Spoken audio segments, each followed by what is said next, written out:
Hello friends, प्रकल्प online पाठशाला में आप सभी लोगों का स्वागत है। मैं माधव कुंडल आज आप लोगों के बीच में समसामयिकी विषय पर आधारित एक विशेष लेक्चर चक्रवात निसर्ग के ऊपर लेकर आया हूं। आज के इस लेक्चर में हम लोग निसर्ग क्या है, निसर्ग चक्रवात से प्रभावित क्षेत्र कौन कौन से हैं, उष्णकटिबंधीय क्षेत्र में चक्रवात किस प्रकार से निर्मित होते हैं, चक्रवातों का नामकरण किस प्रकार से होता है और अप्रैल 2020 के बाद में जो चक्रवात के नामकरण के लिए नई सूची आई है इसके बारे में हम लोग चर्चा करेंगे। ठीक है, तो चलिए हम लोग अपनी शुरुआत करते हैं। चक्रवात निसर्ग के बारे में यदि बात की जाए तो भारत के पश्चिम में अरब सागर में उत्पन्न यह एक उष्णकटिबंधीय चक्रवात है। निसर्ग चक्रवात का जो इस बार जो नामकरण हुआ है वो बांग्लादेश के द्वारा किया गया है, जिसका आशय है प्रकृति। और उष्णकटिबंधीय चक्रवात क्या होता है इसके बारे में हम लोग चर्चा करेंगे, लेकिन उससे पहले हम लोग इस चीज को जान लेते हैं कि यह निसर्ग चक्रवात किन किन क्षेत्रों को प्रभावित करने वाला है।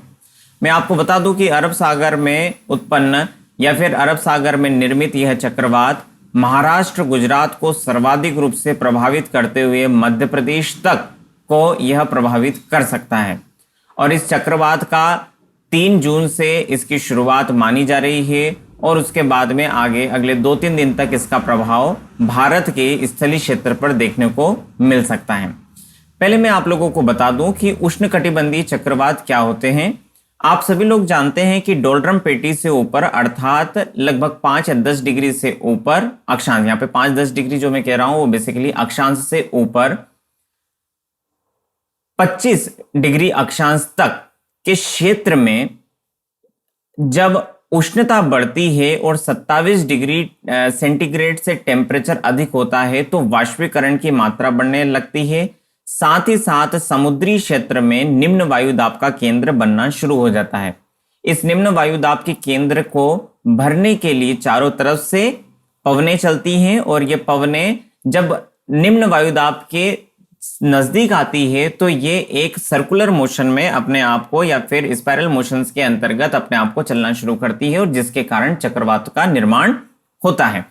तो ये तो हम लोगों ने एक सामान्य सी चर्चा उष्णकटिबंधीय चक्रवात क्या होते हैं। और आप लोग जानते हैं कि भारत में 2 ही स्थल से या 2 तरीके से यहाँ पर चक्रवात आते हैं। एक होता है आप लोगों के अरब सागर से और दूसरे होते हैं बंगाल की खाड़ी से।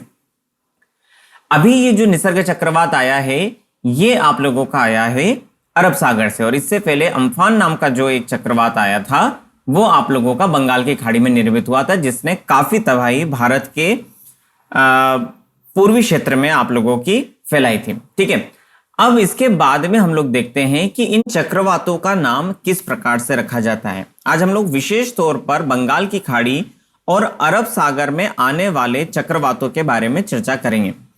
यदि देखा जाए तो दुनिया भर में 6 क्षेत्रीय विशिष्ट मौसम विज्ञान केंद्र आप लोगों के कार्यरत रहते हैं। साथ साथ में उष्णकटिबंधीय चक्रवात की चेतावनी के रूप में 5 विशेष रीजनल सेंटर आप लोगों के काम करते हैं, जो चक्रवात के लिए परामर्श जारी करने और नामकरण करने का कार्य करते हैं।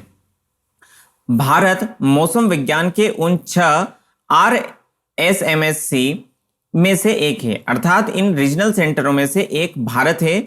और Bangladesh, Bharat, Iran, Maldives, Myanmar, Oman, Pakistan, Qatar, Saudi अरब, श्रीलंका, थाईलैंड, संयुक्त अरब अमीरात और यमन सहित कुल 13 सदस्य देशों को उष्णकटिबंधीय चक्रवात और तूफान के बारे में परामर्श जारी करने और नामकरण को फाइनलाइज करने का काम भारत के द्वारा ही किया जाता है। लेकिन ये नाम जो दिए जाते हैं ये केवल भारत के द्वारा नहीं दिए जाते हैं, बल्कि इसकी जो एक व्यवस्थित जो शुरुआत थी वो वर्ष 2000 से की गई। लेकिन इसका नामकरण करने की जो शुरुआत थी वो 2004 से हुई, जिसके अंतर्गत शुरुआत में केवल 8 देश थे। लेकिन वर्तमान में जो 2020 में नई सूची या नामकरण की जो नई सूची शामिल की गई है उसमें कुल 13 देश शामिल है, जिसको हम अभी अगले स्लाइड में हम लोग समझेंगे।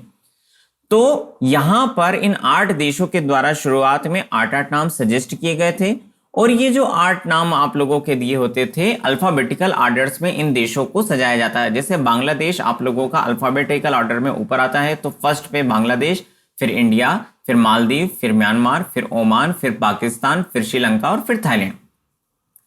इसी प्रकार से जैसे यदि पहला चक्रवात इस सीजन का आया है तो उसका नाम ओनिल होता था, या फिर सेकंड नाम देखें तो वो आप लोगों का अग्नि, फिर हिबारू, फिर प्यार, फिर बाज। इस प्रकार से आप लोगों का क्रमिक रूप से चक्रवातों के नाम दिए जाते थे, ठीक है।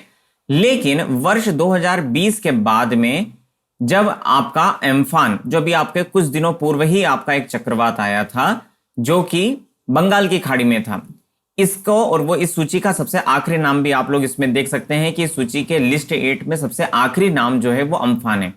इस सूची के पूर्ण होने के बाद में एक नई सूची को अब शामिल किया गया, और इस सूची के अंतर्गत आप लोग देखेंगे कि इस सूची में कुल 13 सूचियां लिस्ट आप लोगों को मिलेगी, और इन 13 सूचियों के अंतर्गत आप लोगों के 13 देश इसके अंतर्गत आपके शामिल होते हैं, और इन 13 देशों के द्वारा अलग अलग नाम इसमें दिखाए गए, ठीक है।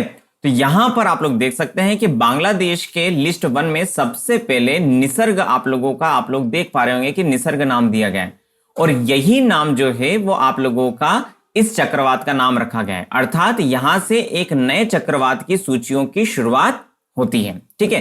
तो यहां तक हम लोगों ने समझा कि किस प्रकार से चक्रवात का नाम रखा जाता है। अब हम लोग यदि इस पर आगे चर्चा करें तो इन नामकरण करने या फिर इस प्रकार का सूची बनाने का क्या उद्देश्य हो सकता है, इससे क्या लाभ हो सकते हैं। तो यहां पर हम लोग देख सकते हैं कि उष्णकटिबंधीय चक्रवातों का नामकरण वैज्ञानिक समुदाय, आपदा प्रबंधकों, मीडिया और आम जनता को कई तरीके से मदद करता है। जैसे प्रत्येक चक्रवात की अलग अलग पहचान करने में, यहां पर किसी भी क्षेत्र में यदि आप लोगों का चक्रवात आ रहा है तो वो केवल एक ही देश को प्रभावित नहीं करता है, बल्कि एक या एक से अधिक देशों को भी प्रभावित कर सकता है। ऐसे में यदि एक ही नाम होगा तो जिससे उसके आसपास के जितने भी क्षेत्र जो होंगे उनका आपदा प्रबंधन करने में सहायता मिलेगी। इसी प्रकार से लोगों के बीच में जागरूकता पैदा करने में एक निश्चित नाम होने से इससे काफी सरलता और सहजता होगी। किसी क्षेत्र पर उष्णकटिबंधीय चक्रवात के एक साथ आने की स्थिति में यदि कोई भ्रम बनता है तो उस भ्रम को दूर किया जा सकता है। साथ साथ में किसी भी प्रकार की एक एग्जैक्ट नाम होने से उसको याद भी रखा जा सकता है और त्वरित कार्रवाई उसको आसानी से की जा सकती है। यदि किसी व्यापक आबादी को यदि प्रभावित करने वाला है, ऐसे में एक निश्चित नाम आपको आपदा प्रबंधन में काफी कुछ सहायता मिलती है। तो ये कुछ इसके फायदे होते हैं। तो इस प्रकार से आज के इस लेक्चर में मैंने आप लोगों को एक सामान्य सा परिचय आपका निसर्ग क्या है और निसर्ग के साथ साथ में क्या क्या चीजें आप लोगों की इसके अंतर्गत आती है, इसको हम लोगों ने समझा है, ठीक है।